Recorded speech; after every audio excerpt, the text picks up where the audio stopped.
Nada tan difícil como los tiempos que se vivieron después del 24 de marzo de 1976, afirmó Guillermo Nano, quien presidía la Federación Argentina de Colegios de Abogados, cuando las Fuerzas Armadas asaltaron el poder instaurando el terrorismo de Estado, herramienta imprescindible para imponer a sangre y fuego el plan estratégico pergeñado en Washington.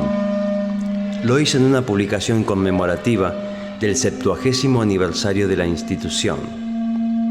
Los partidos políticos democráticos habían intentado infructuosamente frenar el golpe. La decisión estaba tomada. Las motivaciones esgrimidas por los militares eran falaces. Para imponer el plan al que respondían, las Fuerzas Armadas debían eliminar todo vestigio de resistencia y los abogados y abogadas eran peligrosos en ese sentido. No se trataba de un golpe de Estado al estilo de los anteriores.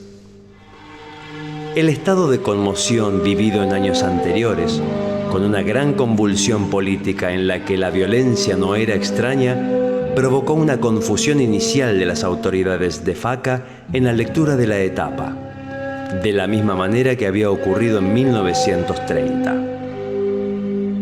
A esta visión responde la Declaración de Corrientes de junio de 1976, en la que campea la teoría de los dos demonios. También de la misma manera, se realizó un análisis posterior autocrítico.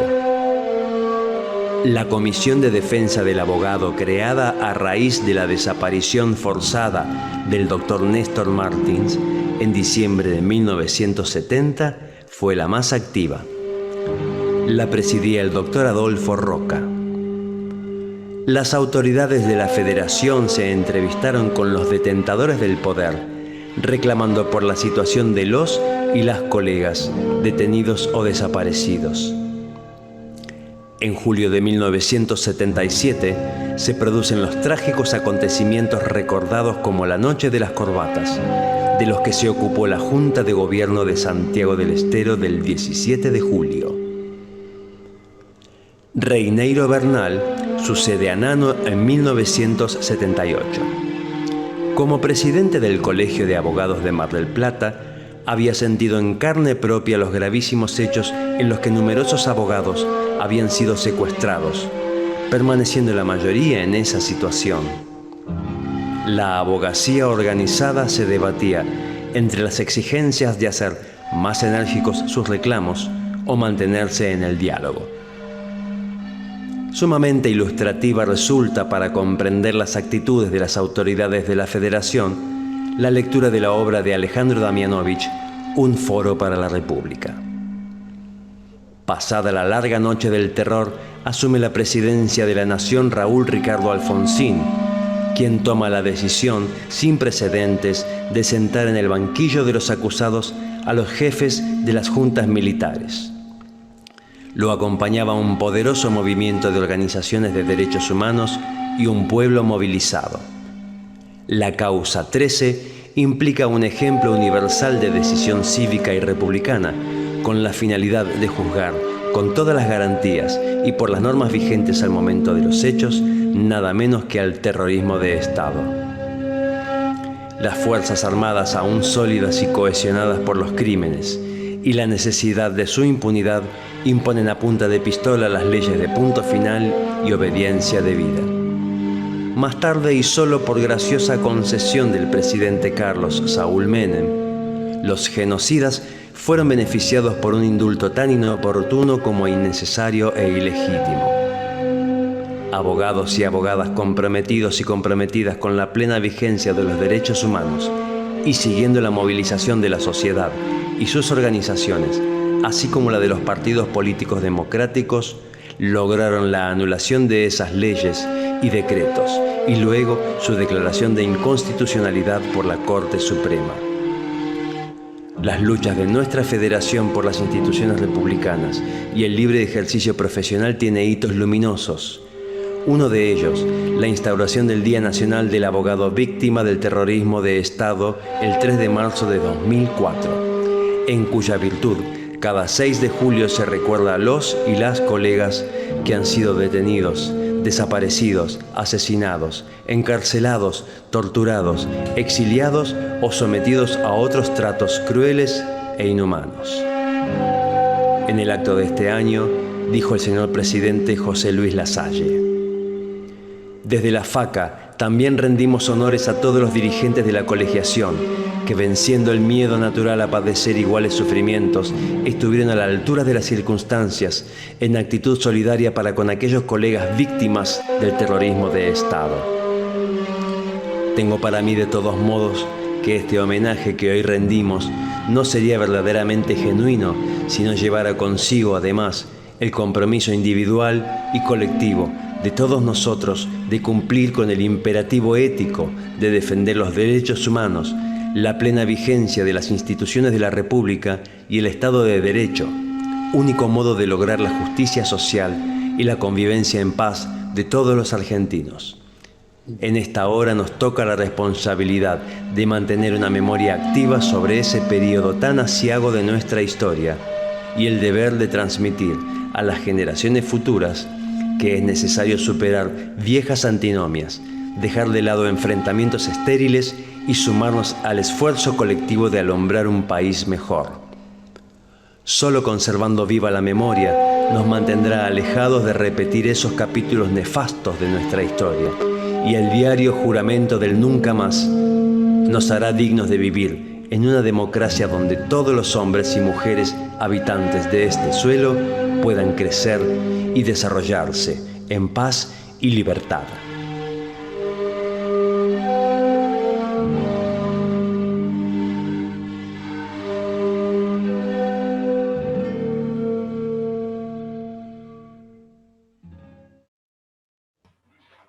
Señor presidente José Luis Lasalle, doctoras y doctores miembros de la mesa directiva de la Federación Argentina de Colegios de Abogados, doctora y doctores presidentes de los diversos colegios y asociaciones de la abogacía argentina, sudamericana y del mundo, colegas de Argentina y del mundo.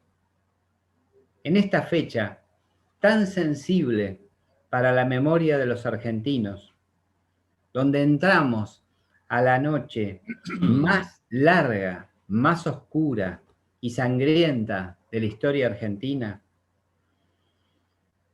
doy por iniciado el acto por el que se conmemora el 45 aniversario del golpe de Estado del 24 de marzo de 1976. A continuación, le pido unas palabras al señor presidente de la Federación Argentina de Colegios de Abogados, doctor José Luis Lasalle. Tiene la palabra. Bueno, el presidente se ha quedado sin conexión a internet, así que si a usted le parece bien, da por iniciado usted el acto y en el momento en que se incorpore el presidente le damos la palabra, o si no pasamos al conversatorio, como usted decida, doctor Scarpa.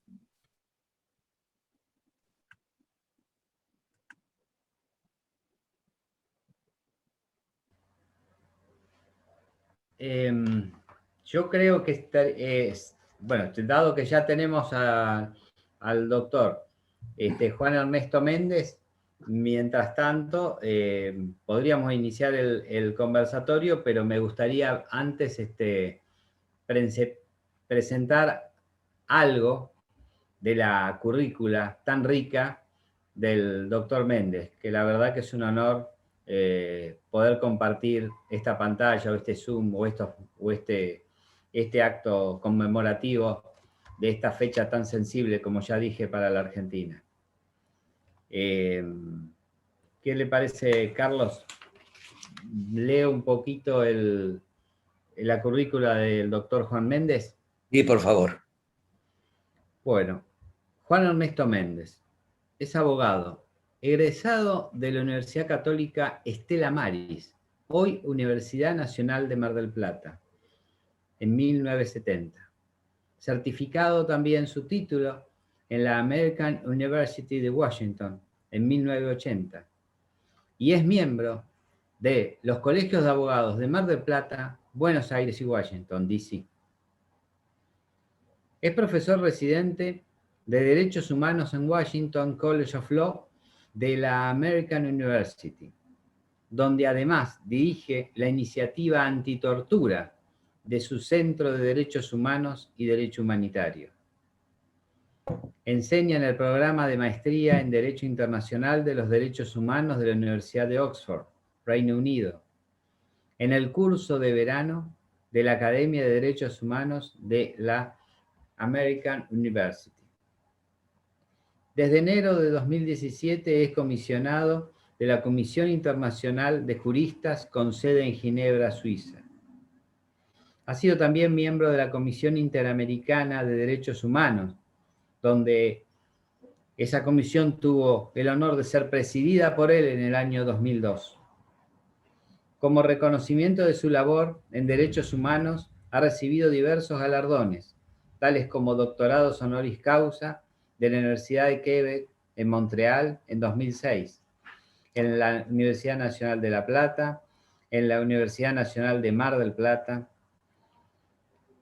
y también ha tenido diversos galardones, tal como dije, y entre ellos el premio Monseñor Oscar Romero de la Universidad de Dayton, la medalla Goller-Bacher de la American Society for International Law y el premio Jane and Joseph Sullivan, entregado por la Heartland Alliance en 2003. También el premio Letelier Monfils del Institut for Police Studies, perdón por mi francés. Finalmente, entre otros premios y entre otros artículos, diversas publicaciones, pero especialmente una que todavía no llegó a publicarse porque se pensaba en la pandemia en el año 2020, pero lo impidió la pandemia. Es un libro que en inglés es Taking a Stand, que la versión en castellano va a ser Evolución de los Derechos Humanos. Un poco la expresión idiomática es de pie, es decir, como una verdadera protesta y enfrentamiento a cualquier lesión a los derechos humanos. Doctor Méndez, le pido disculpas, le hice un resumido de su rica currícula, pero la verdad que lo felicito y repito que es un honor tenerlo acá. Muchas gracias. Bueno, este tipo de encuentros virtuales tiene estas dificultades. Los colegas y el público en general que pueda estar participando de esta actividad sabrá disculpar. Dependemos de muchos factores, entre otros del servicio de Internet. Lo real y concreto es que a pesar de la pandemia que nos ha tenido a todos, o la gran mayoría de nosotros, en nuestros hogares durante un año y unos días, no ha sido suficiente como para que las actividades de la Federación Argentina de Abogados cesen de ninguna manera, sino que han tenido mucho vigor, y en lo que a los derechos humanos se refiere, se ha mantenido en alto ese valioso estandarte. Es para nosotros un alto honor que este primer acto oficial de la Federación Argentina de Colegios de Abogados por el Día de la Memoria, la Verdad y la Justicia sea engalanado con la presencia del doctor Juan Méndez, que seguramente nos hará muchos aportes para ir entendiendo qué ha ocurrido hace 45 años y qué viene ocurriendo desde hace 45 años. Con el doctor Méndez tenemos una coincidencia, que sospecho que varias, pero una de tipo temporal, que con escasos meses de diferencia recibimos nuestro título de abogado. Es mi experiencia que durante toda mi carrera no creo haber escuchado referencia alguna en materia de derechos humanos. Me dirá usted, doctor Méndez, si ha sido también la suya. Sí, efectivamente lo fue, pero antes quiero expresarles mi sentimiento de sentirme muy honrado y muy emocionado de ser invitado por la Federación Argentina de Colegios de Abogados a participar de un acto tan importante como este y en la ocasión en la que me invitan. Y me emocionó mucho escuchar la referencia a mi colega de Mar del Plata, el doctor Reineiro Bernal, que como presidente de la FACA adoptó unas posiciones sumamente valientes todavía durante la dictadura militar en defensa de los abogados perseguidos en toda la Argentina.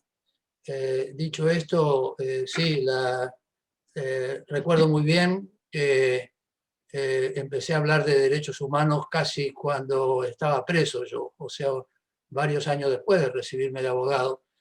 Pero ahora sabemos que nosotros estábamos haciendo derechos humanos desde ese momento en el que tratábamos de que no se torturara a algún detenido, tratábamos de defender la libertad de expresión, tratábamos de ir a tribunales para conseguir que las garantías constitucionales se respetaran.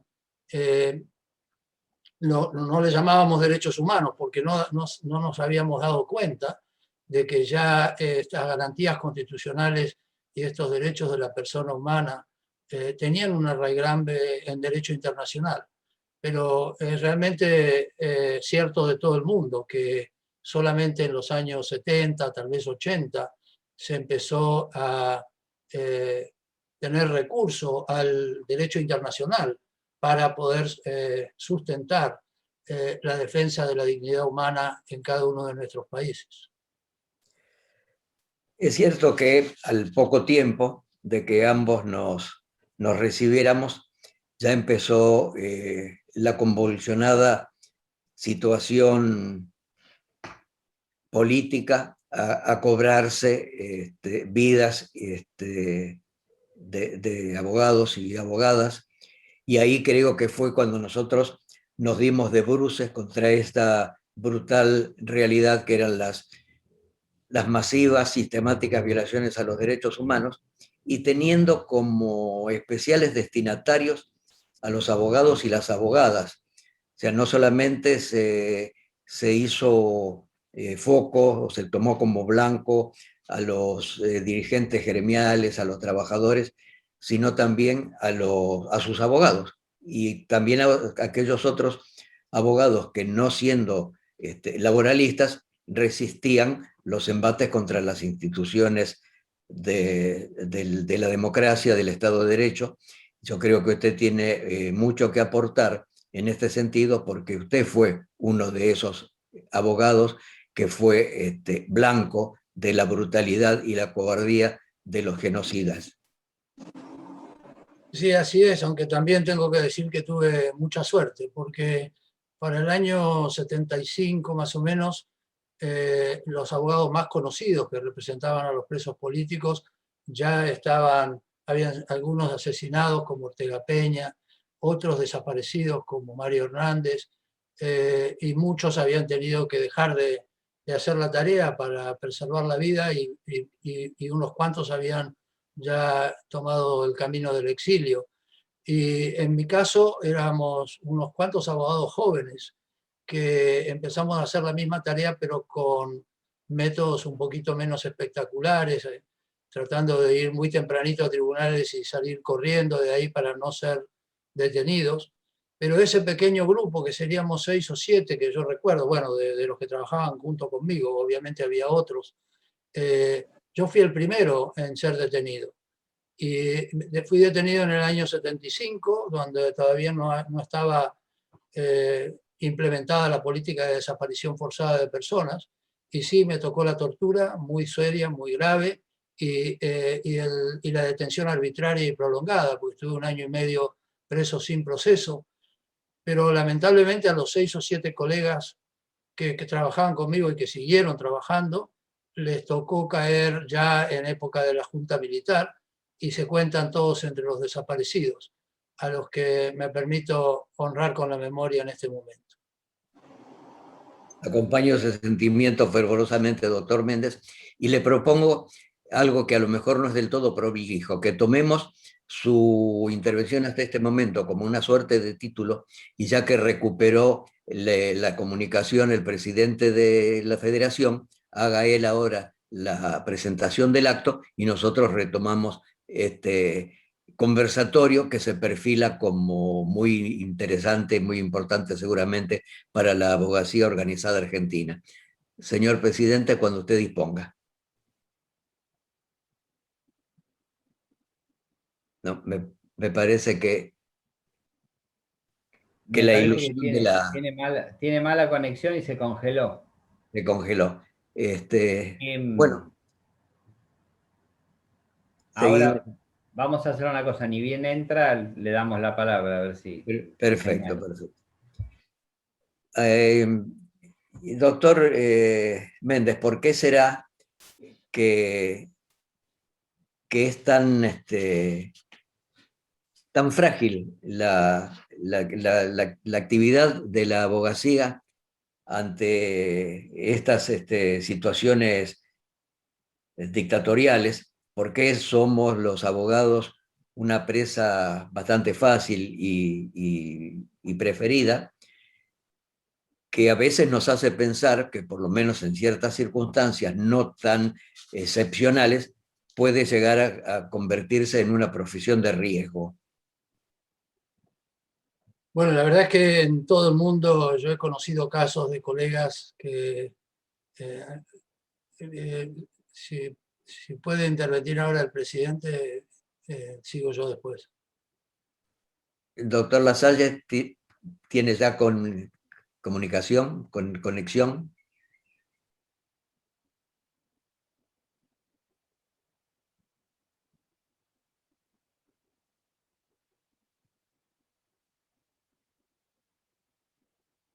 Está muteado, doctor Lasalle.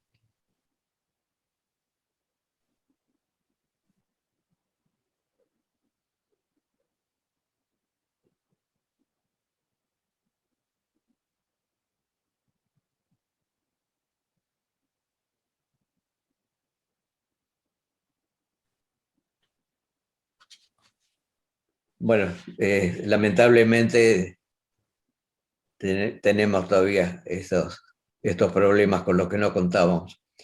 ¿Decía usted, doctor Méndez?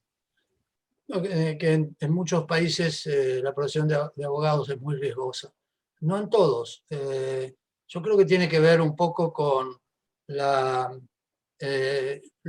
fragilidad de instituciones que son en las que nos basamos nosotros para defender los derechos de las personas, es decir, la independencia del Poder Judicial, la voluntad política y de cumplir con sus obligaciones que tienen los jueces cuando la tienen, pero también es muy riesgosa la profesión cuando, como ocurrió con nuestros colegas en la Argentina, había por un lado una excelente formación jurídica y por otro lado una creatividad y una decisión de usar las armas de la justicia para defender a todas las personas y sobre todo a las más vulnerables, como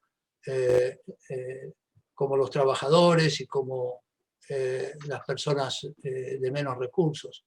Cuando se dan esas conjunciones, por un lado de fragilidad de las instituciones y por otro lado de una gran creatividad y valentía por parte de abogados y abogadas, el peligro es muy importante. Pero yo creo que es en la Argentina donde en la época a la que nos estamos refiriendo se produjo la persecución más grande contra la profesión jurídica. Si no me equivoco, todavía hay por lo menos unos 125 abogados contados entre los desaparecidos un número similar que pasó años preso, y incontables números que tuvieron que irse al exilio por no poder ejercer la profesión en la Argentina.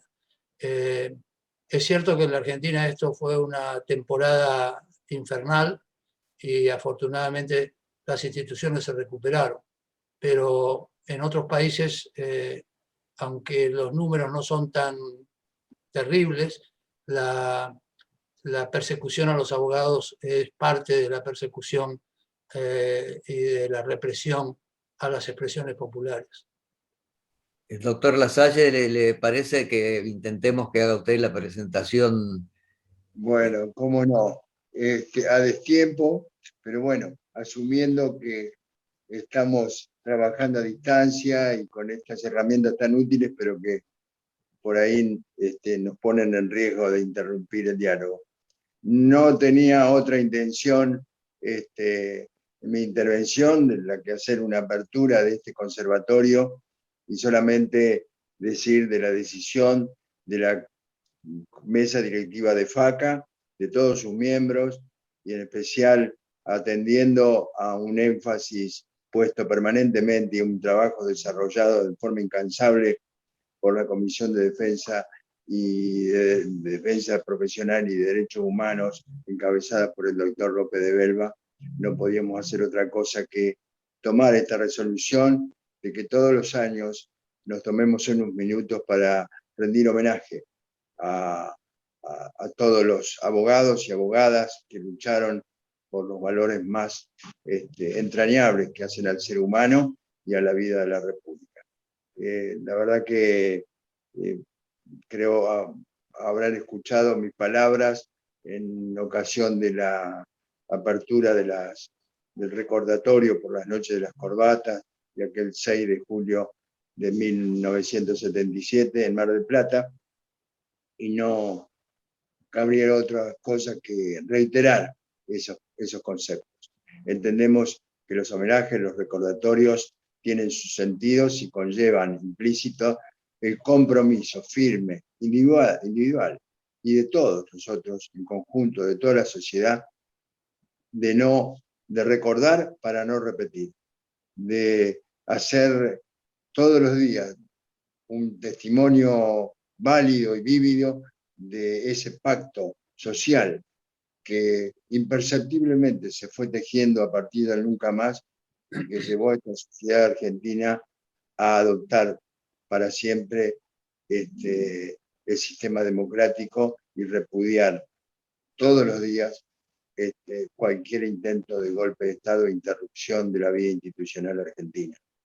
Pero ese es el compromiso, decíamos, que nos convoca a diario, en el ejercicio de la profesión y en la vida ciudadana, porque creemos y estamos convencidos que los derechos humanos, que también ya no a través de un terrorismo de Estado como el vivido en aquellas historias tan aciagas iniciadas en 1976, sino que los derechos humanos también son vulnerados a diario.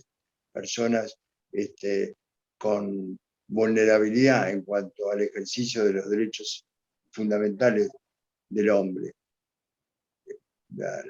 No solo la libertad, sino el derecho a vivir dignamente, a saciar su hambre y su sed.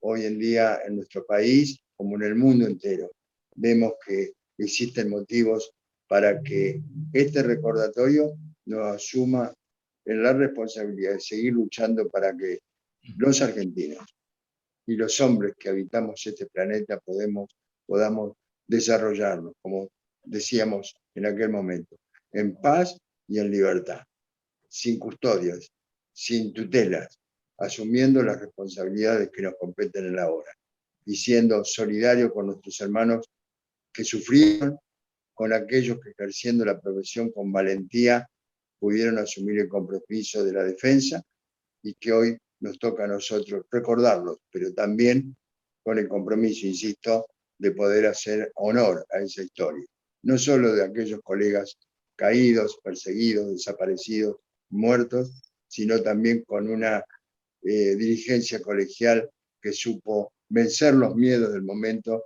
para dar la cara por aquellos colegas que estaban en riesgo, que estuvieron en riesgo y fueron perseguidos de la manera más cruel.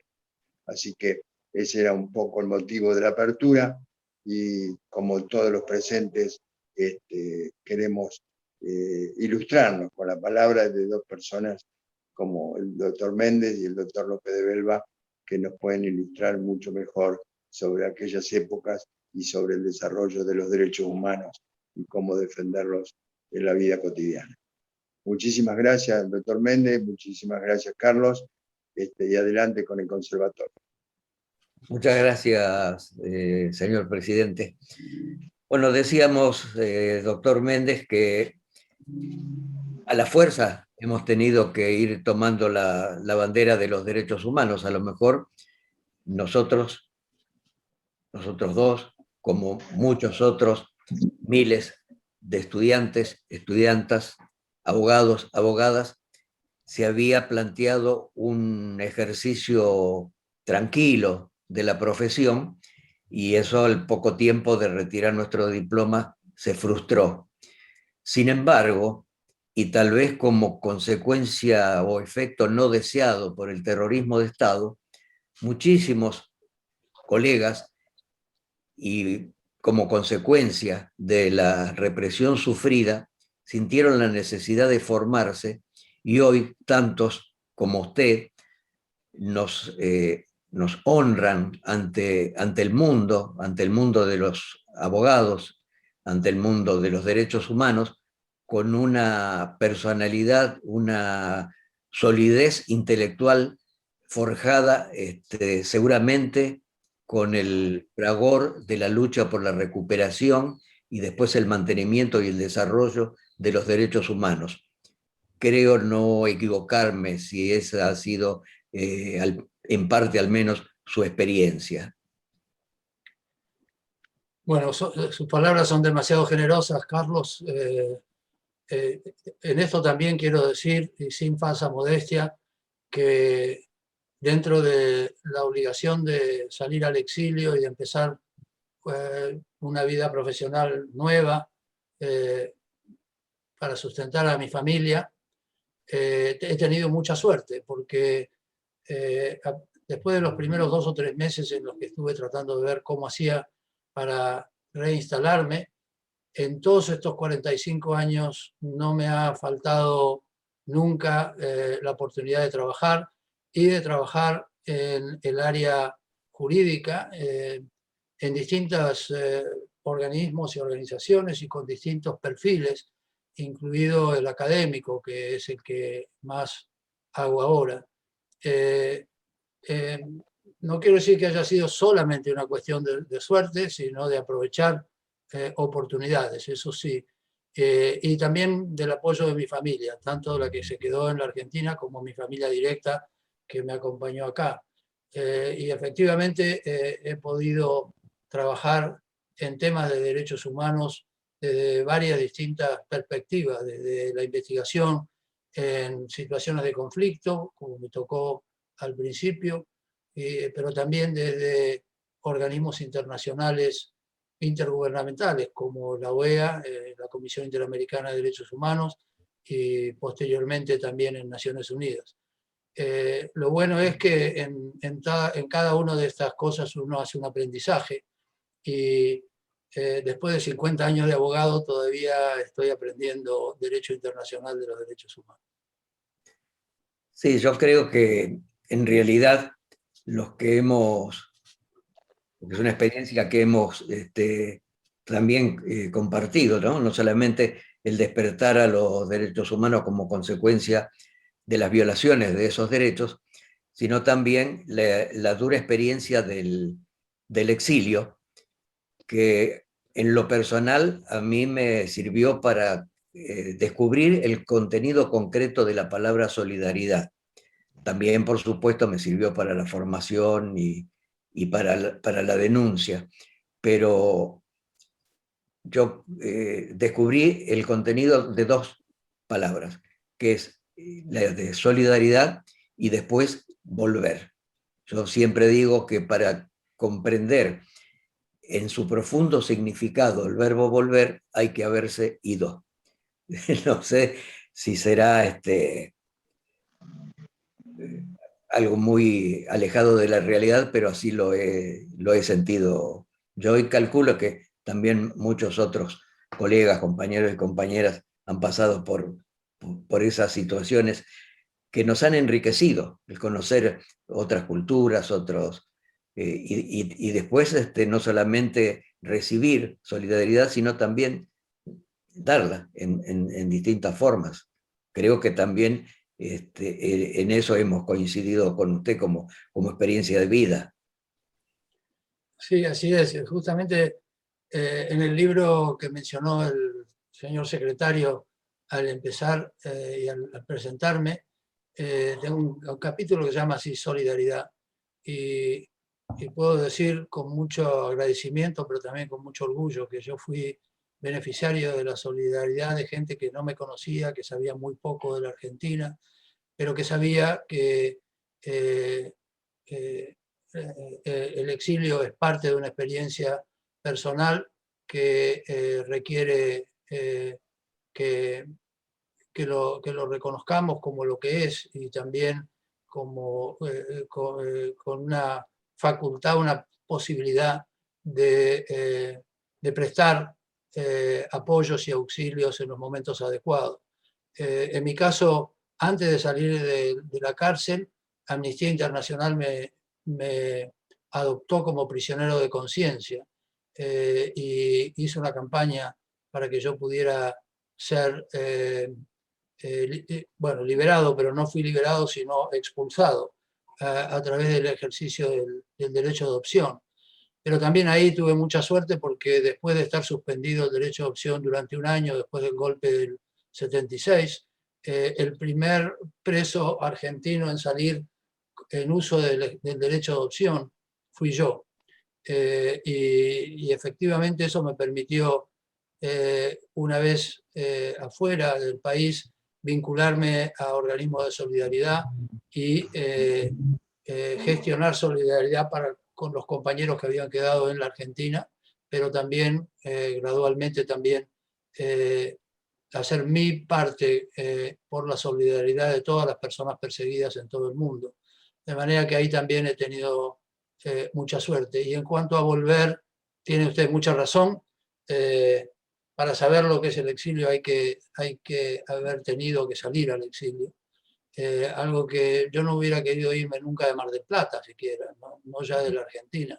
Y en ambos casos estas decisiones fueron forzadas a mí y a mi familia. Y yo creo, aunque no he vuelto a vivir en la Argentina, a partir del 83 he vuelto muchas veces y considero el país todavía parte mía también. Y si no he vuelto,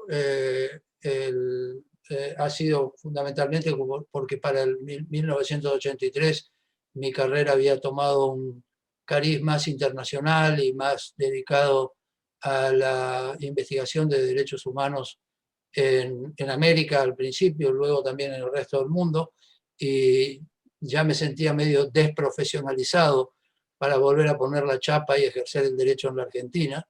Y afortunadamente pude encontrar un nicho en la profesión de abogado en el que me siento cómodo, que es el de trabajar fundamentalmente en derechos humanos como parte del derecho internacional. Doctor Méndez, en esa brevísima reseña histórica del video introductorio se menciona un hito histórico jurídico en la que los abogados y abogadas argentinas han tenido mucho que ver, que es la causa 13. ¿Qué relevancia a nivel internacional le asigna a usted al haber sentado en el banquillo de los acusados a los jefes de las juntas genocidas y haberlos juzgado por las leyes vigentes al momento de cometer sus delitos? Bueno, es trascendental, por supuesto. Lamentablemente, a lo largo de décadas ya no se recuerda tanto el esfuerzo que hizo la sociedad argentina y que hizo la judicatura argentina y que hizo la profesión de abogado en la Argentina para demostrar que es posible reivindicar los derechos humanos a través de imponer la justicia y de hacerlo con la mayor deferencia y respeto al debido proceso y a las nociones de juicio justo. A mí me tocó cubrir el juicio de las juntas para lo que hoy es Human Rights Watch, entonces le llamábamos America's Watch, y escribir informes que se publicaron en su momento. Uno de ellos fue luego publicado en castellano en conjunto con el CELS. Y recuerdo muy bien la sorpresa y también la ansiedad con que se veía esta posibilidad en todo el mundo, porque habían empezado las transiciones a la democracia, y aunque la transición a la democracia nos ha dejado a veces con un gusto a poco en cuanto al tipo de sociedad que queremos crear, en este aspecto, en el de exigir y conseguir que los crímenes más atroces sean juzgados con las armas del derecho y con apego a la justicia, la Argentina marcó un sendero que algunos han seguido de alguna manera o de otra en algunos países vecinos, pero lamentablemente no ha cundido tanto como debió haber cundido, al punto que ahora la comunidad internacional más bien insiste en que la comunidad internacional tome a su cargo las demandas de la justicia para los crímenes atroces, y lo haga a través de instituciones nuevas, pero que le deben mucho a la experiencia argentina, como la Corte Penal Internacional. Tengo para mí que los abogados y las abogadas argentinas han demostrado una capacidad intelectual, un ingenio, una creatividad realmente muy destacable, que se puso de manifiesto con, por ejemplo, cuando las causas con pretensión punitiva, sancionatoria, no pudieron llevarse a cabo por punto final la obediencia debida y los indultos, abriendo una brecha que tuvo inicio en su Mar del Plata, con los juicios por la verdad. Creo que ahí el movimiento de los derechos humanos y los abogados enrolados en ese movimiento, con sus gestiones a nivel del órgano regional de Contralor de los Derechos Humanos y presionando en lo interno, lograron fisurar la trama de la impunidad que se había tejido en aquella época. Sí, así es. En su momento se siguió con alguna atención internacionalmente los fallos de la causa Poblete, por ejemplo, con primero ratificado por la Cámara Federal de la Capital y luego en 2004, creo, por la Corte Suprema, y se leyó con mucha atención la argumentación jurídica para la declaración de nulidad de las leyes de obediencia debida y de punto final. Al punto que esto primero se basó ya para entonces en algunos precedentes internacionales muy importantes dictados por la Corte Interamericana de Derechos Humanos, como el caso Velázquez Rodríguez contra Honduras, pero también a su vez alimentaron nuevos pronunciamientos de la Corte Interamericana y de otros órganos internacionales, al punto que ahora no se discute francamente que la existencia de violaciones masivas o sistemáticas generan en el Estado una obligación afirmativa de no dejar que caigan en la impunidad. Que ese es un principio internacionalmente reconocido, no se consigue muchas veces ponerlo en práctica. Hay muchos niveles de impunidad todavía en todo el mundo, pero como desde el punto de vista jurídico ya no se discute que hay delitos que por su entidad y por su masividad no pueden, en un Estado democrático y social de derecho, no pueden ser permitidos que permanezcan impunes. Y sí, los juicios de la verdad fueron una innovación muy interesante a partir de de ese momento en los 90 en los que no se podía juzgar, pero sí se podía insistir en la verdad.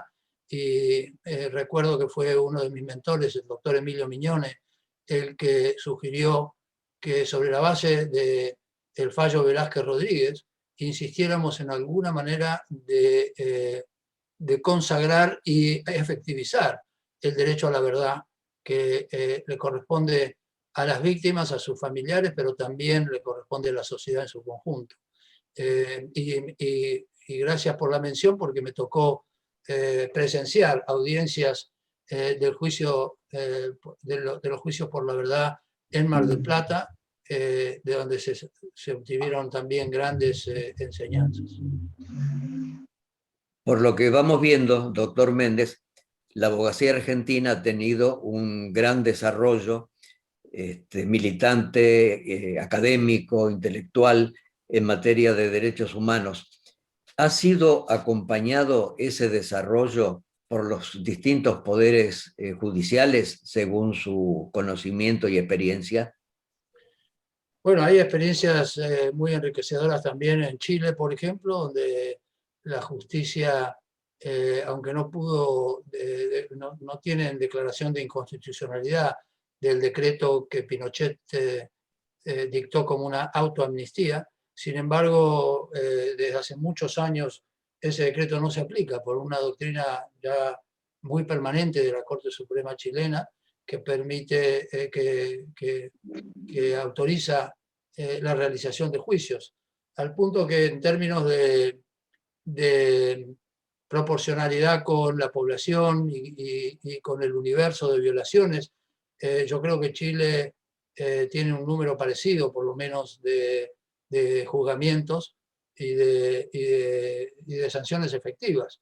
Las condenas tienden a ser más chicas, digamos, a menos años de prisión en Chile que en la Argentina, pero la cobertura de las violaciones, del universo de violaciones, es muy amplia también.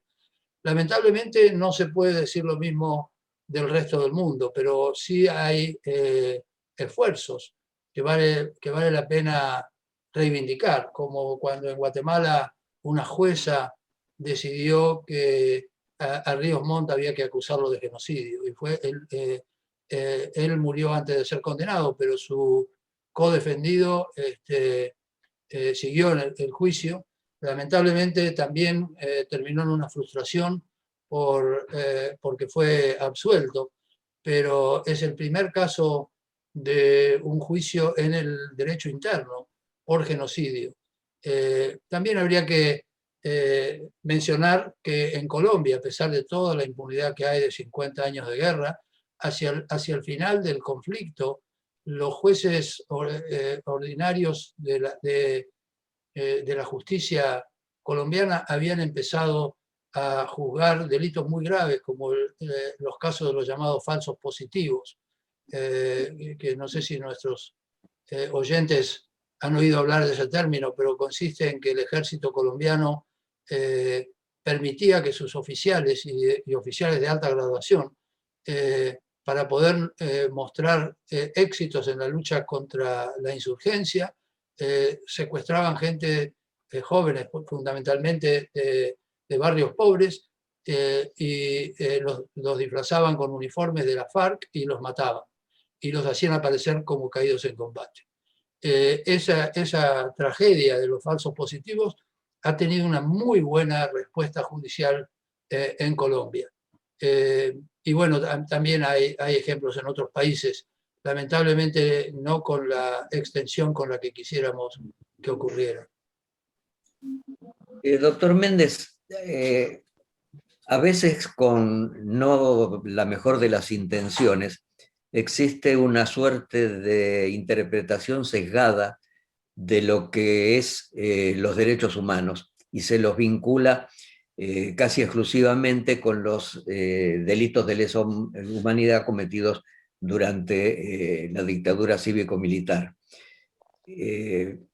Pareciera que eso está muy lejos de nuestra realidad, a poco que tengamos en cuenta, y es un concepto que a veces cuesta un poco asirlo en su verdadera dimensión, y es que un derecho humano básico es el acceso a la jurisdicción, y ahí no estamos en presencia de delitos de lesa humanidad, de concepciones de izquierda, ni concepciones de derecha, ni en nada que se le parezca, sino en algo que para nosotros, los abogados, y para los abogados, es la materia prima de la labor cotidiana.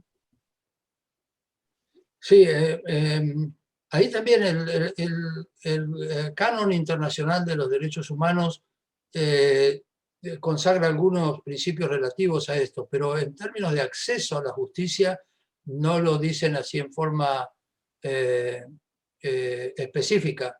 Pero sí hay, por supuesto, varias normas sobre debido proceso y explícitamente se aplican a todo tipo de procesos y no solamente a los procesos penales. Entonces, sobre la base de eso, y también el derecho a un recurso efectivo contra cualquier violación, en base a esos principios, los órganos internacionales de protección han desarrollado toda una teoría del acceso a la justicia como un derecho consagrado por los tratados de derechos humanos. Y la Corte Interamericana, pero también los órganos de protección de Naciones Unidas, los órganos de tratados, por ejemplo, han insistido en que si el ordenamiento jurídico interno no tiene un mecanismo para permitir el acceso a la justicia en los casos específicos de violaciones de otros derechos humanos, el Estado está incurso en una violación de sus obligaciones internacionales y está obligado a crear el acceso a un recurso efectivo contra cualquier violación de los derechos humanos. Eso está bien consagrado ahora y con una jurisprudencia muy pacífica en el sentido de esta obligación, y que le ha permitido, por ejemplo, en el caso de la Argentina, a mi amigo el profesor Robert Goldman de acá de American University, que fue él también presidente de la Comisión Interamericana de Derechos Humanos y era el relator para la Argentina de la comisión, dictar un informe realmente ejemplar en un caso que se llama Carranza, sobre un juez, creo que del Chubut, que fue depuesto durante la dictadura militar sin proceso de ningún tipo, y que después en la democracia no podía conseguir que lo restituyeran a su cargo en la magistratura. Y había llegado hasta la Corte Suprema, pero le habían denegado el recurso extraordinario. Y en ese dictamen de Goldman dice algo muy clarito. Cuando hay un derecho sustantivo que hay que defender, no hay excusas para que los estados digan no tenemos procedimientos apropiados para hacer lugar a ese recurso. Y efectivamente, años después, la Corte Suprema revirtió su fallo y le dio al doctor Carranza nuevamente la reinstalación en su cargo de juez, creo que provincial, de Chubut. Doctor Méndez, dentro de las limitaciones que impone el tiempo del que disponemos, usted ha hecho una referencia al desarrollo de los abogados y las abogadas en su avanzar cada vez con mayor firmeza en tema de derechos humanos, lo que han hecho poderes judiciales a nivel regional y nivel universal.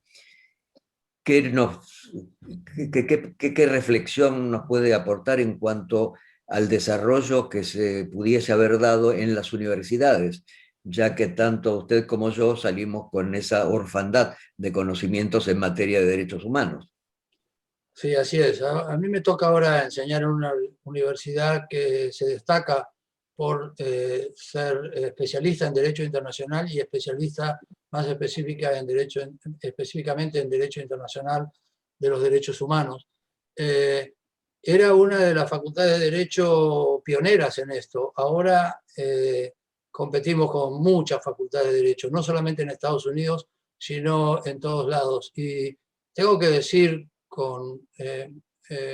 que me resulta muy grato que he conocido abogados y abogadas argentinas que se formaron en nuestras universidades en la Argentina, en generaciones posteriores, por supuesto, donde hay ofrecimiento de cursos de derechos humanos y otros más especializados que esos. Y cuando actúan en el campo internacional realmente demuestran un prestigio y enorgullecen a la abogacía argentina y a las facultades de Derecho argentinas por la capacidad y la creatividad con que manejan los principios y no solamente los fundamentales, sino también los principios en detalle de esta disciplina a la que le llamamos Derecho Internacional de los Derechos Humanos. Y eso incluye también el derecho internacional humanitario o el derecho del conflicto armado, que tiene mucho desarrollo actualmente a nivel internacional, el derecho internacional de los refugiados. En cada una de estas áreas, y la justicia penal internacional también, hay abogados y abogadas argentinas que se han destacado de una manera excepcional. Y tengo que asumir que es porque además de su decisión y de su voluntad, han contado con una formación profesional muy rica en las facultades de Derecho argentinas.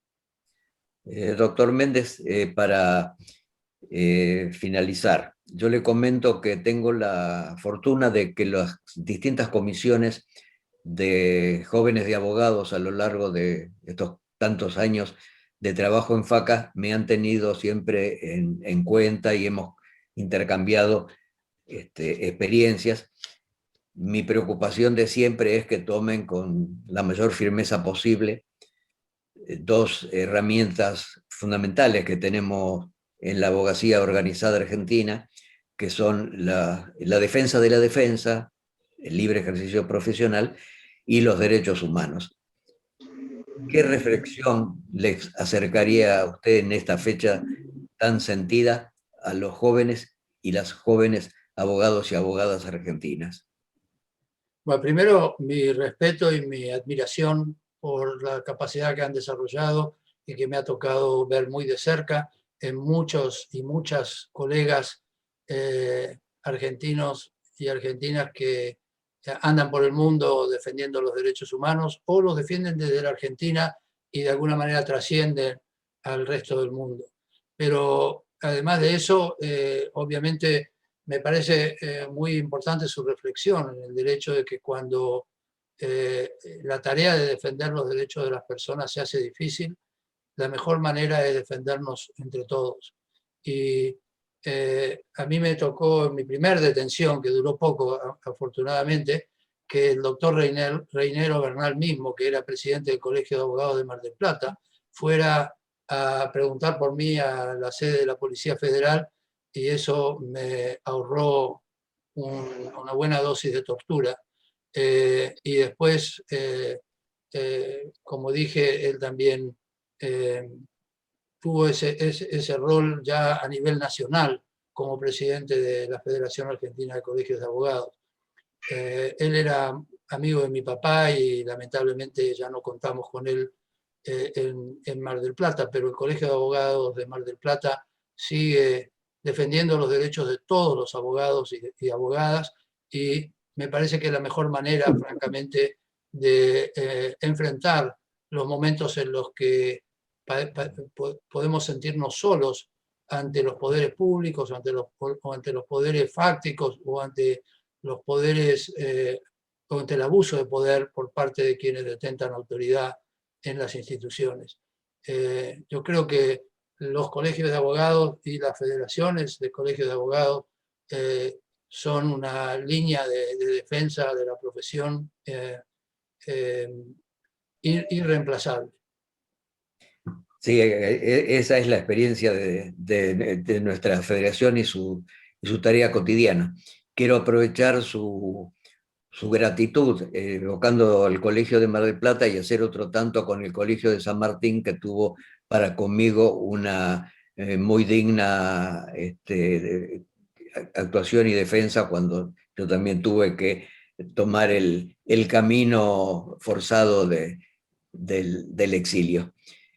Doctor Lasalle,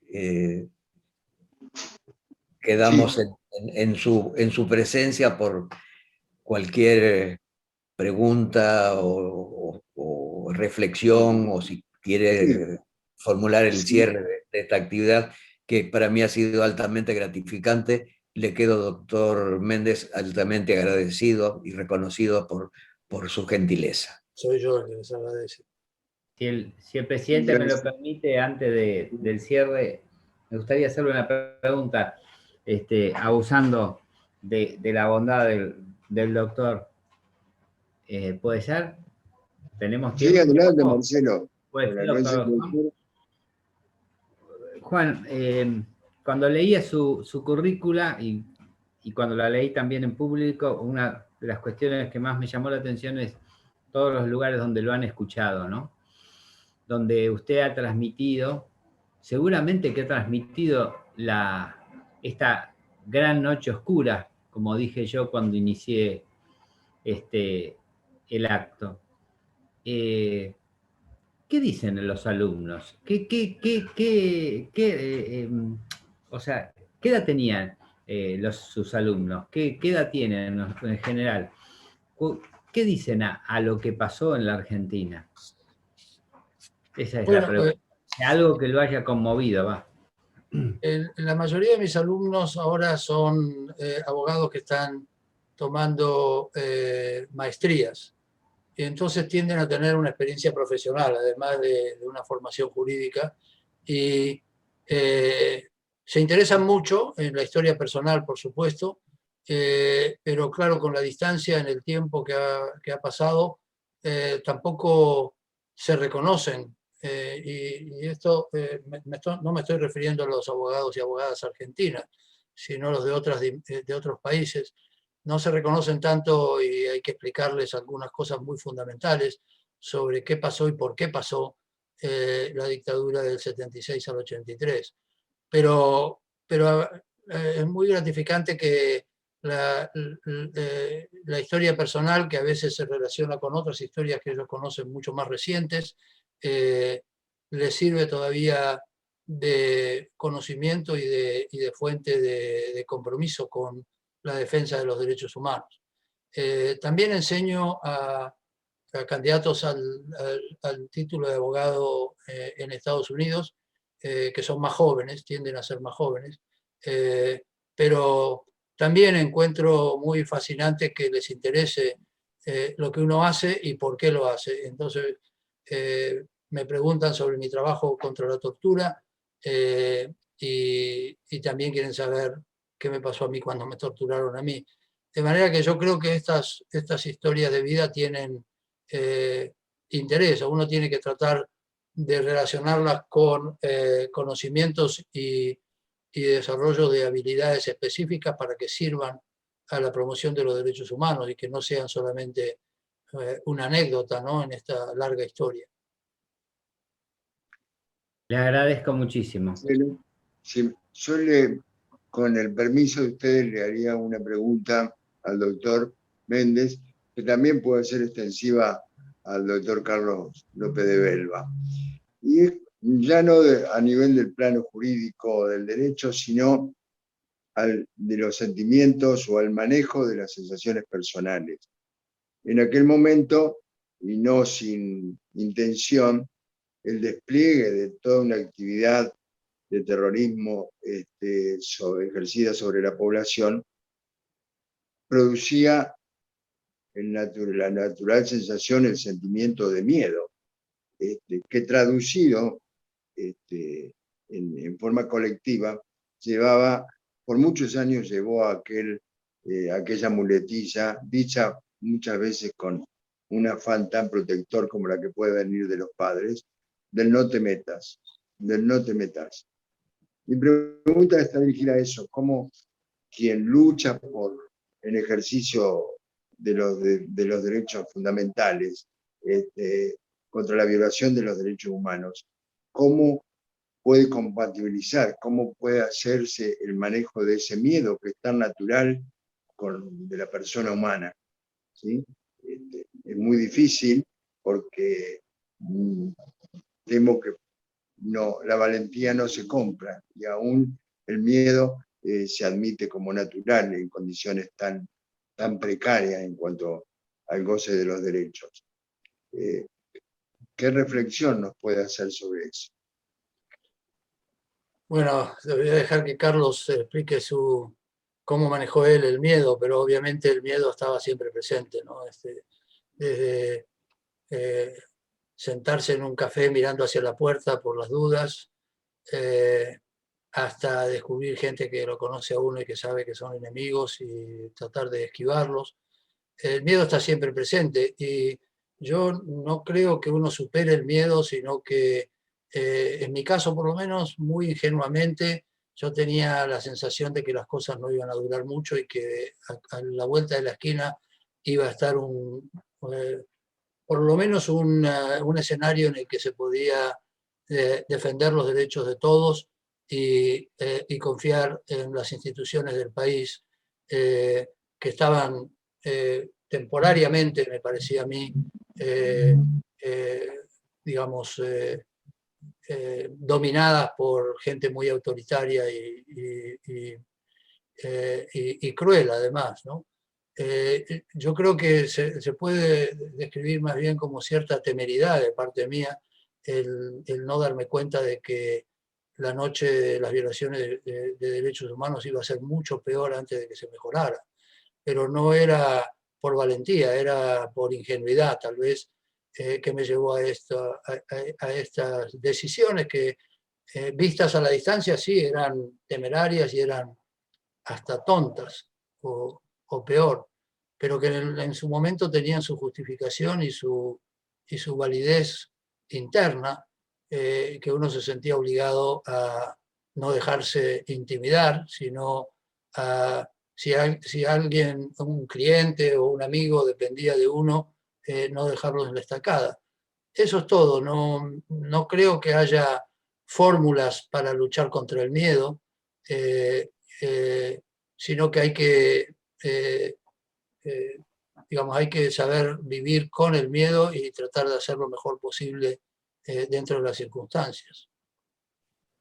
Gracias, Sí, doctor. yo también opino como Juan, que había niveles de inconsciencia a partir de no creer del todo lo que se decía que ocurría. Yo llegué a creer que cuando se comentaban ciertas atrocidades era una suerte de propaganda, que el ser humano no podía hacerle esas cosas al ser humano. Y además de esos niveles de inconsciencia o de inocencia, estaba también el gran entusiasmo. Estamos hablando de los años 70.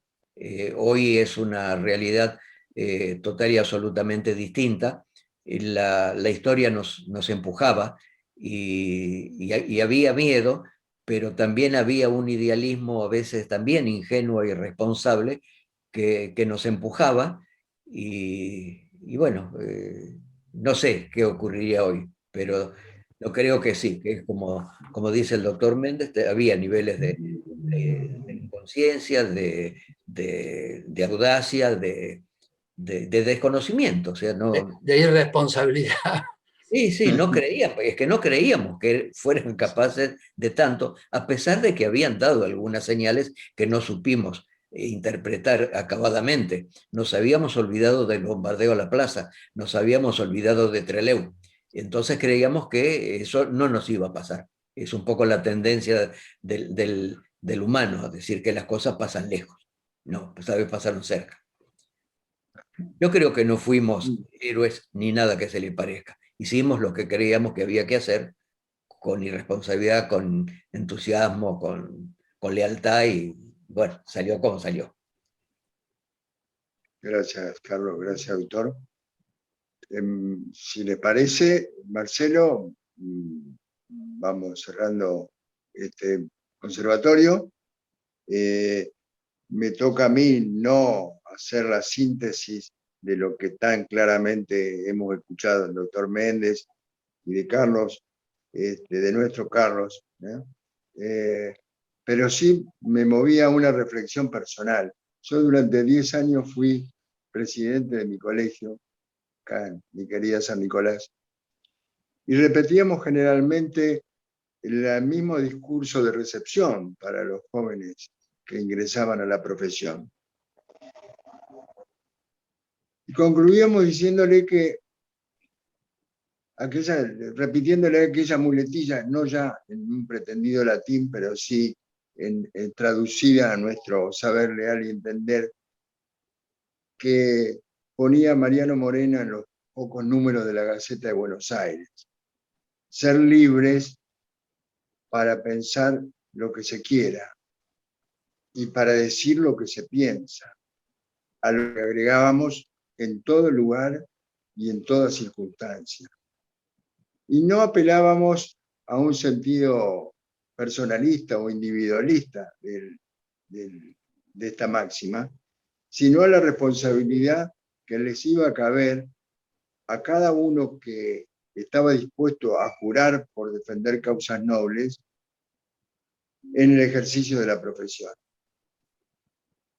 Y tengo para mí que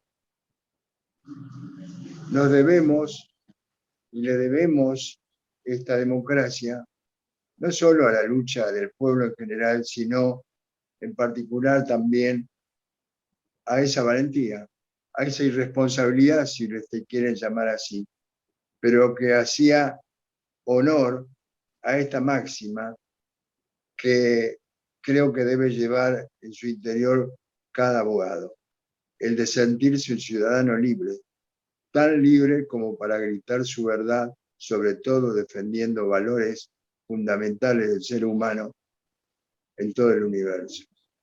Y creo que una generación de dirigentes y colegas así lo hicieron. Y es nuestra responsabilidad transmitírselo a las generaciones futuras. Esta democracia perfectible, imperfecta, que hoy vivimos, depende del esfuerzo y de la responsabilidad. ¿Por qué no? En algún momento también de la pasión, el entusiasmo y la temeridad de los abogados.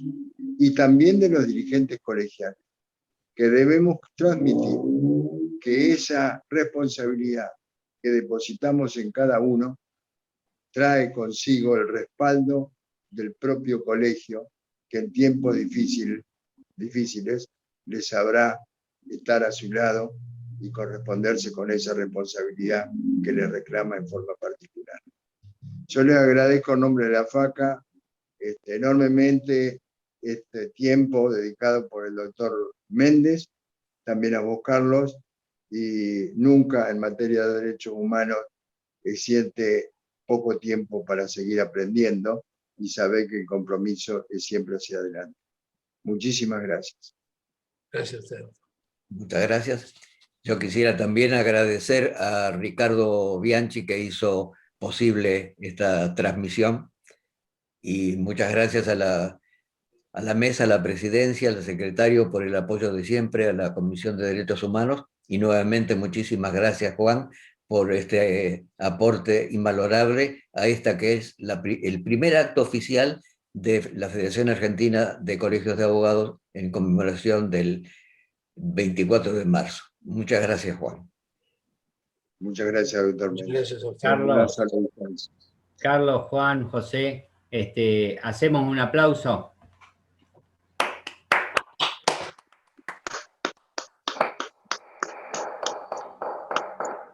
Por la vida y por la abogacía y por los derechos humanos. Gracias, Marcelo. Gracias. Un abrazo a todos. Gracias, presidente. Gracias, Carlos. Un gusto, doctor Juan Méndez. El gusto es mío. Muchas gracias nuevamente. Y Un orgullo. felicitaciones Gracias. a la Federación por hacer este acto tan sentido. Muchas gracias. Muchas gracias a usted. Presidente. Un abrazo. Hasta luego, presidente. Hasta luego, Carlos. Nos despedimos. Chao, chao.